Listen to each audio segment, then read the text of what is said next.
नमस्कार दर्शक हो, मी आहे काजल आणि तुम्ही पाहतात नागपूर समय मराठी बुलेटिन। आजच्या विशेष अंकात आपण घेऊन येणार आहोत देश विदेशातील, राज्यातील आणि आपल्या परिसरातील सर्वात महत्त्वाच्या घडामोडींचा आढावा। राजकारण, समाज, आरोग्य, संस्कृती, मनोरंजन आणि अनेक महत्त्वाच्या क्षेत्रातील ताज्या आणि ठळक बातम्या तुमच्या समोर मांडणार आहोत। तर मग वेळ न घालवता सुरू करूया आजच्या महत्त्वाच्या बातम्यांसोबत। भंडारा जिल्ह्यातील साकोली तालुक्यातील विरशी गावात पुन्हा एकदा वाघिणीची दहशत निर्माण झाली आहे। बुधवारी पहाटे सुमारे 5 वाजता संजय कापगदे यांच्या शेतात वीटभट्टीच्या कामासाठी राहणाऱ्या मजूर कुटुंबावर वाघिणीने हल्ला केला। या हल्ल्यात 5 वर्षाच्या सिमुकल्या मुलाचा जागीच मृत्यू झाला। या घटनेनंतर परिसरात भीतीचे वातावरण पसरले आहे। विशेष म्हणजे गेल्या एका महिन्यात ही 4थी घटना असून आतापर्यंत वाघिणीच्या हल्ल्यामध्ये 3 जणांचा मृत्यू झाला आहे। वन विभागाच्या पथकांकडून मागील काही दिवसांपासून वाघिणीला पकडण्यासाठी सतत गस्त घातली जात आहे, मात्र अद्याप यश आलेले नाही। नागपूरमध्ये अंगणवाडी सेविका आणि बालवाडी कर्मचाऱ्यांनी जिल्हाधिकारी कार्यालयासमोर आंदोलन करत प्रशासनाविरोधात नाराजगी व्यक्त केली। जनगणनेसह अतिरिक्त कामांचा ताण वाढल्याचा आरोप त्यांनी केला। महिलांनी सांगितले की मुलांच्या देखभालीऐवजी इतर कामे जबरदस्तीने दिली जात आहेत आणि खासगी मोबाईलमुळे आर्थिक मानसिक ताण वाढतोय। मागण्या न मानल्यास आंदोलन तीव्र करण्याचा इशारा देण्यात आलाय।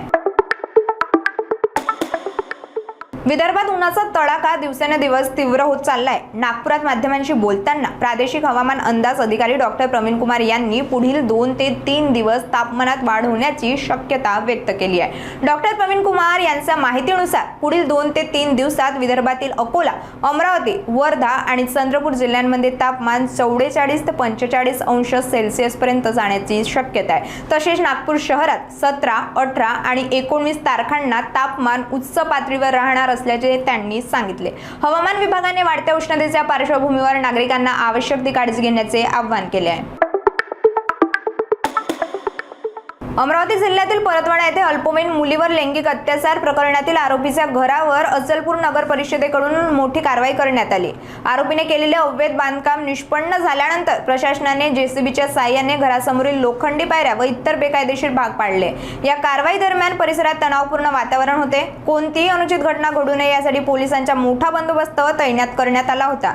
तसेच या घटनेमुळे संतप्त झालेल्या नागरिकांनी मोठ्या संख्येने घटनास्थळी गर्दी केली होती। विशेष म्हणजे या कारवाई वेळी आमदार प्रवीण तायडे स्वतः उपस्थित राहून प्रशासनाच्या कामकाजावर लक्ष ठेवत होते। या कठोर कारवाईमुळे आरोपींवर कडक संदेश गेला असून नागरिकांकडून समाधान व्यक्त करण्यात येत आहे। आजच्या नागपूर समय बुलेटिन मध्ये इतकंच। आम्ही तुमच्या समोर आणत राहू ताज्या, महत्त्वाच्या आणि ठळक घडामोडी। बातम्या आवडल्या असतील तर नक्कीच तुमच्या मित्रमंडळींसोबत शेअर करा आणि हो, पुढच्या अंकासाठी आमच्या सोबत राहा। त्यानंतर सुरक्षित राहा, जागरूक राहा आणि आपल्या नागपूरवर गर्व करा। मी आहे काजल आणि तुम्ही पाहत होतात नागपूर समय। धन्यवाद।